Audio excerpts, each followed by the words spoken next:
Major साहब आराम से सेना में थे, देश की सेवा करी, कैसे मन बदल गया अब सेना से आने के बाद राजनीति में क्यों आ रहे हैं? मेजर साहब चाहते बहुत कम लोग हैं सेवा करना, वो खुद की सेवा बहुत करना चाहते हैं। हमने देखा है कि सेना के जवान हो, सेना में जो कार्यरत हो, वो इधर उधर की बातें नहीं करते हैं, साफ स्वच्छ छवि वाले होते हैं, ईमानदारी भी होती है उनके अंदर। राजनीति में इससे उल्टा होता है लगभग। कैसे मैनेज करेंगे इन चीज़ों को? रामगढ़ से टिकट की दावेदारी कर रहे हैं, भाजपा आपको रामगढ़ से टिकट क्यों दे?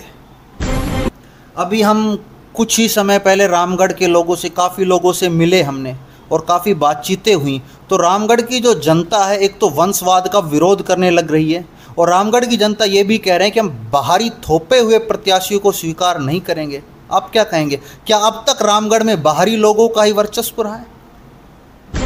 मैं पार्टी में के साथ नहीं हूं, मैं विचारधारा के साथ हूं। देश जब तक सर्वोपरि रहेगा, जहां पे सर्वोपरि रहेगा, जिसकी प्राथमिकता जिस संस्था की देश रहेगी, मैं उसके साथ हूं।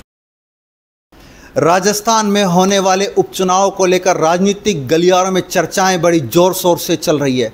7 सीटों पर उपचुनाव होंगे, विभिन्न राजनीतिक दल मैदान में कूद चुके हैं और दावेदारों की लिस्टें हर विधानसभा में बहुत लंबी है। अलवर जिले की भी एक सीट है, रामगढ़ सीट, जहां से विधायक थे जुबेर खान, निधन हो चुका है और सीट खाली हो गई।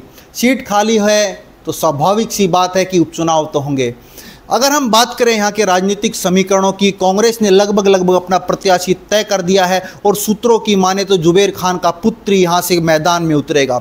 भाजपा की लिस्ट बहुत लंबी है, लेकिन भाजपा की लिस्ट लंबी होने के साथ साथ एक आश्चर्यजनक नामों की भी चर्चाएं हो रही हैं कि रामगढ़ में भाजपा क्या कुछ नया करने वाली है।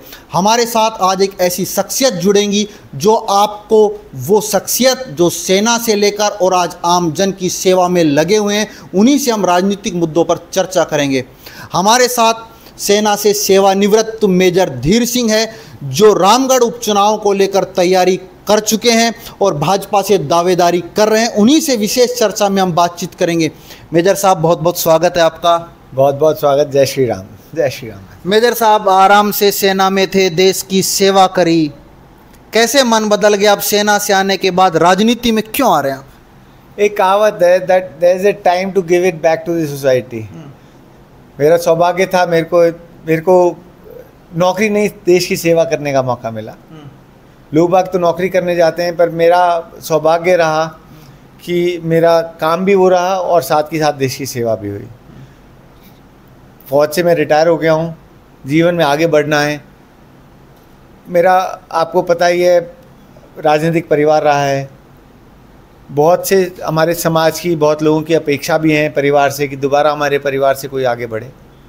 और मैं मानता हूँ कि आज की तारीख में अगर हमें समाज में कुछ बदलाव लाना है, अगर हमें देश की सेवा करनी है, तो राजनीतिक की जो प्लेटफॉर्म है वो एक बहुत ही मजबूत प्लेटफॉर्म है, जिसमें कि हम वास्तव में, अगर कोई चाहे, डॉक्टर साहब अगर कोई चाहे तो वास्तव में इस प्लेटफॉर्म से बहुत कुछ कर सकता है। मेजर साहब चाहते बहुत कम लोग हैं सेवा करना, वो खुद की सेवा बहुत करना चाहते हैं। देखिए, कुछ दिन पहले मैंने बताया था, मैं दोबारा बोलूँगा कि जब हम कुछ भी करते हैं तो एक लक्ष्य होता है। जो आप कह रहे हैं चाहते बहुत कुछ है, तो हमारा लक्ष्य क्या है? उस लक्ष्य पे निर्भर करता है कि जो हम अपने जीवन में फैसले लेते हैं किसी परिस्थिति में, वो किस दिशा में लेंगे। आज भगवान की दया से मेरे पास सब कुछ है। मैं आपके माध्यम से ये भी बताना चाहूँगा कि अगर मेरे को टिकट मिल जाता है, मैं जीत भी जाऊँगा निश्चित तौर पे, तो मैं एमएलए साहब बन जाऊँगा। एक उदाहरण देता हूँ आपको। जब मेरे बाबा साहब नत्थी सिंह जी विधायक थे, उससे पहले वो मास्टर थे। ताउम्र उनको लोगों ने विधायक नहीं बोला, एमएलए साहब बहुत गिने चुने लोग बाग बोलते थे, सब लोग उनको मास्टर जी बोलते थे। तो यकीन मानो, अगर मेरे को मौका देगी पार्टी तो मैं निश्चित तौर पे जीत भी जाऊंगा। उसके बावजूद भी मैं एमएलए साहब कभी नहीं कहलवाऊंगा। जीवन भर मेजर साहब कहना ही मेरे को अच्छा लगेगा। और मैं एक बीच में आपको रोकूंगा। मेजर साहब, अक्सर हमने देखा है कि सेना के जवान हो, सेना में जो कार्यरत हो, वो इधर उधर की बातें नहीं करते हैं, साफ स्वच्छ छवि वाले होते हैं, ईमानदारी भी होती है उनके अंदर। राजनीति में इससे उल्टा होता है लगभग। कैसे मैनेज करेंगे इन चीज़ों को? मैं लकीर का फ़कीर नहीं हूँ, मैं लकीर का फ़कीर नहीं हूँ। मेरी जो सही है मैं अपनी दिशा खुद बनाना चाहता हूँ। तो ये जो आप ही नहीं पूछ रहे, मेरे परिवार ने भी बोला, मेरे बहुत घनिष्ठ जो दोस्त मेरे को, जिनको मेरा व्यवहार बचपन से पता, उन्होंने भी बोला कि यार आप जैसे अनुशासन से जीवन जिया है, आपने कभी दोगली बात नहीं करी। तो राजनीतिक लोग तो दोगली बात ही करते हैं।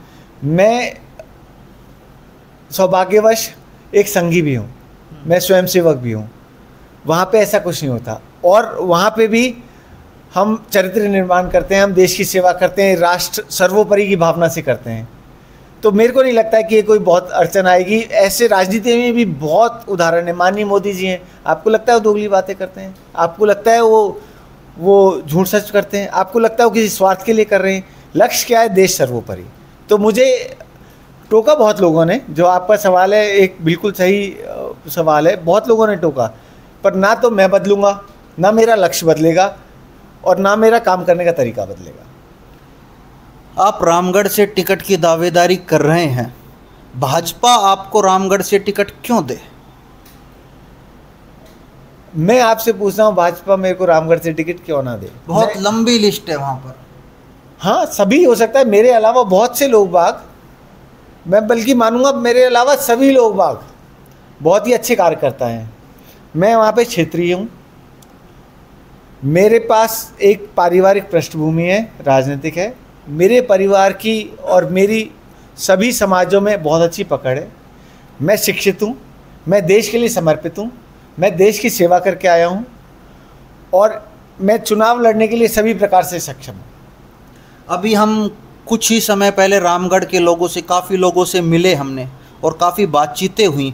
तो रामगढ़ की जो जनता है, एक तो वंशवाद का विरोध करने लग रही है, और रामगढ़ की जनता ये भी कह रहे हैं कि हम बाहरी थोपे हुए प्रत्याशियों को स्वीकार नहीं करेंगे।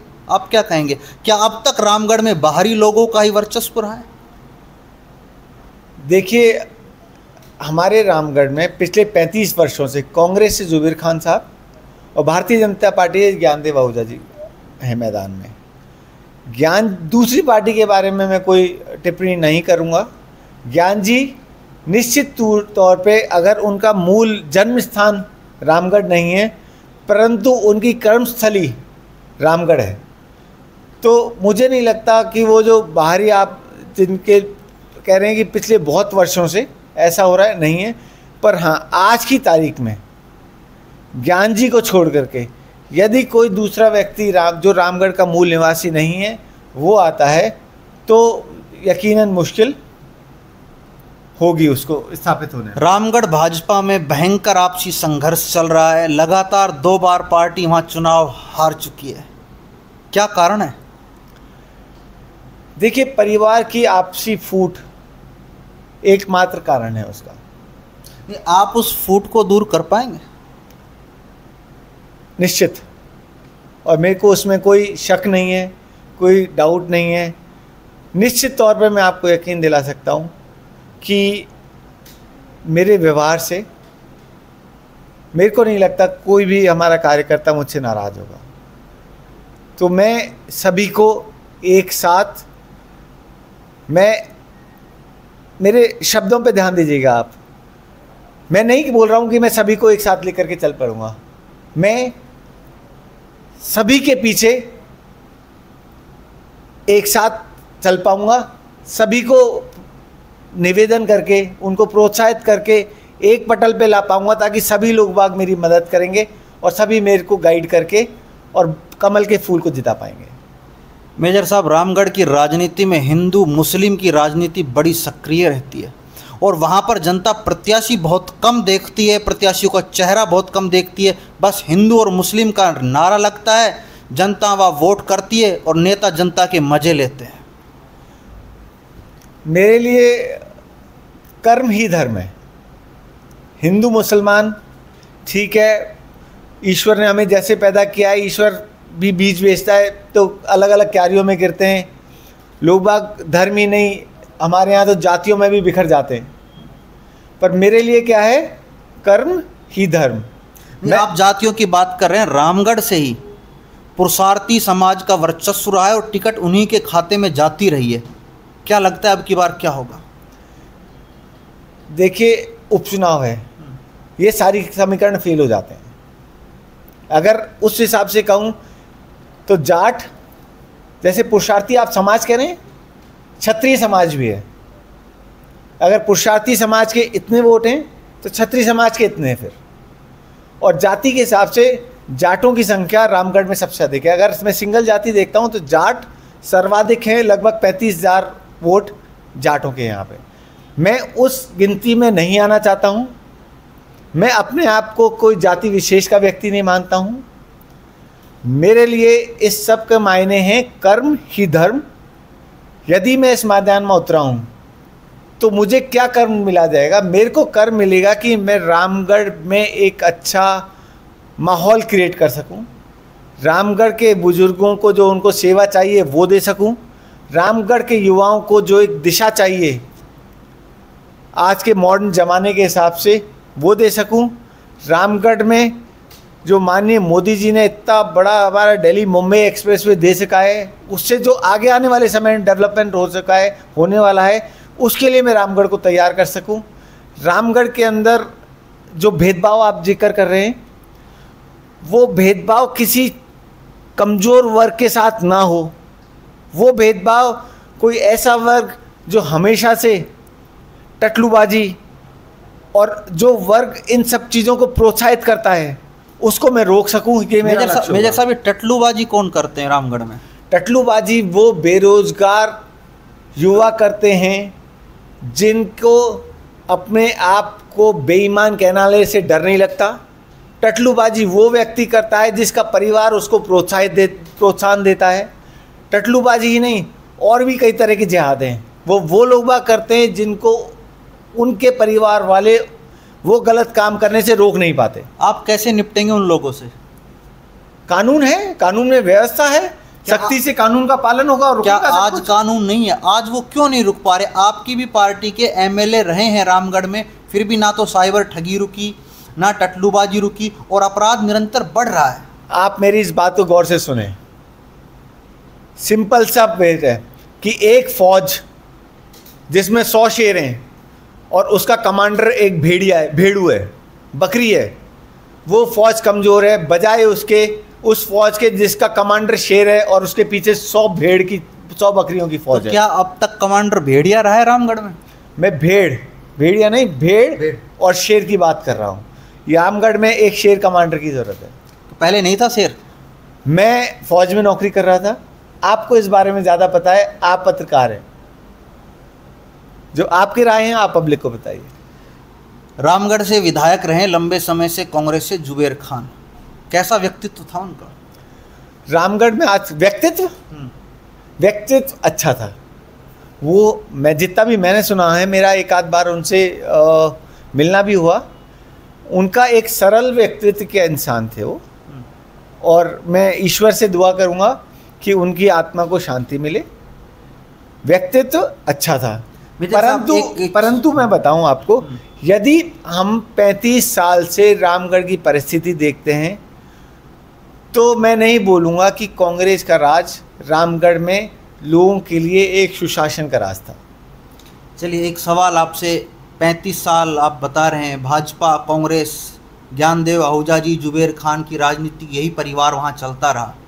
रामगढ़ बड़ा पिछड़ा है विकास के दृष्टिकोण से। आगे नहीं होगा। आगे आप देखिएगा, आने वाले समय में रामगढ़ हमारे जो अलवर के बहुत ही डेवलप्ड प्लेसेस हैं उनसे बहुत आगे होगा। और दूसरा, डेवलपमेंट सिर्फ इंफ्रास्ट्रक्चर डेवलपमेंट नहीं है, डेवलपमेंट है हमारे जो हमारा समाज है वहाँ पे, उसकी सोच का। वो कहते हैं ना, they should be looking forward, कि आगे हमारे लिए कुछ अच्छा होने वाला है। वो नज़रिया भी बदलना है हमें। आप सेना में रहे हैं और आपकी जो पार्टी है वो अग्निवीर लेके आई, आप उसे सही मानते हैं? अग्निवीर आज की तारीख में देश की आवश्यकता है। यदि आप देखें तो जितने भी डेवलप नेशंस हैं उनमें ये व्यवस्था है। और आगे से चलती आ रही है। दूसरा, फ़ौज एक परिवार है। आज मैं यदि फ़ौज से सेवानिवृत्त हो गया हूँ तो मेरा एसोसिएशन फ़ौज के साथ ज़िंदगी भर का है। आज मैं आपको यकीन से कह सकता हूँ, अगर मुझे मेरे परिवार को आवश्यकता पड़ेगी, जो अलवर में मेरा परिवार है जितना सहयोग ना करे, मेरा फ़ौज का परिवार उससे ज़्यादा सहयोग करेगा। आज अगर मैं इस मैदान में, चुनावी मैदान में उतरा हूँ, तो यकीन मानिए जितनी टीम मेरे पास मेरे एक्स सर्विसमैन भाइयों की है, ना तो मेरी जाति बिरादरी की है, ना किसी मेरे गांव की है, मेरे पास मेरी सबसे मजबूत टीम, मेरे सबसे बड़े समर्थक मेरे फौजी भाई हैं। आप प्रबल दावेदार मानते हैं अपने आप को, और यदि पार्टी आपके ऊपर टिकट ना देती है तो आपकी क्या रणनीति रहेगी? देखिए, मैं परिवार का सदस्य हूँ। मेरे अंदर जो संस्कार हैं मेरे माता पिता ने, और जो भी मेरा विचारधारा रही है संघ की वजह से, वो निष्ठा की रही है, वो बेईमानी की नहीं रही है। मैं पीठ में छुरा घोंपना नहीं जानता हूँ। नहीं, पार्टी में रहेंगे या पार्टी बदल लेंगे? मेजर साहब, अक्सर हुआ है आपकी पार्टी से टिकट मांगा है, टिकट नहीं मिली है, दूसरी पार्टी में चले गए, कुछ लोग वहाँ से टिकट लेके आए, चुनाव लड़े और आपकी पार्टी के लोगों को हरा दिया है। आप क्या कहेंगे? मैं पार्टी में के साथ नहीं हूँ, मैं विचारधारा के साथ हूँ। देश जब तक सर्वोपरि रहेगा, जहाँ पे सर्वोपरि रहेगा, जिसकी प्राथमिकता जिस संस्था की देश रहेगी, मैं उसके साथ हूँ। तो यकीन मानिए, मेरे टिकट मिलने ना मिलने से भारतीय जनता पार्टी की जो सोच है, जो विचार है, जो लक्ष्य है, वो तो नहीं बदलेगा। तो मैं कहाँ जाऊँगा फिर? ये थे हमारे साथ रामगढ़ से भाजपा की टिकट मांग रहे मेजर धीर सिंह। लंबे समय तक सेवा की है देश की। मेजर साहब, एक आखिरी सवाल चलते चलते, और आपने गोलियां खाई है देश की रक्षा करते हुए, क्या लगता, क्या था वो किस्सा? आप शॉर्ट में बताएं हमारे दर्शकों को। ईश्वर का आशीर्वाद कि मेरे को ऐसा सौभाग्य मिला, और यकीन मानिए हम हर रोज़ सुबह उठते थे, सोने से पहले कोशिश करते थे कि काश दोबारा ऐसा हमें जीवन में मौका मिले कि हम देश के काम आ सकें। और मतलब दिल दिया है, जान भी देंगे ए वतन तेरे लिए। निश्चित तौर पर फिल्म का ये डायलॉग है। मेजर साहब कहते हैं कि जब वर्दी में थे तब भी देश की सेवा करेंगे, आज वर्दी में नहीं है, रिटायरमेंट हो चुके हैं, तब भी इनका जोश और जुनून देश के लिए है। आज समाज सेवा के लिए राजनीति के मैदान में आ चुके हैं। खैर, रामगढ़ से भाजपा की टिकटों की दावेदारों की लिस्ट बड़ी है, कई दावेदार सामने आ चुके हैं। पार्टी को अंतिम फैसला करना है, जल्दी उपचुनाव की घोषणा होगी, पार्टी के प्रत्याशी तय करेगी। यह तो आने वाला वक्त बताएगा कि मेजर साहब पार्टी की उम्मीदों पर और जनता की उम्मीदों पर कहां तक खरा उतर पाएंगे। संदीप यादव, वॉइस ऑफ प्रतिज्ञा, अलवर।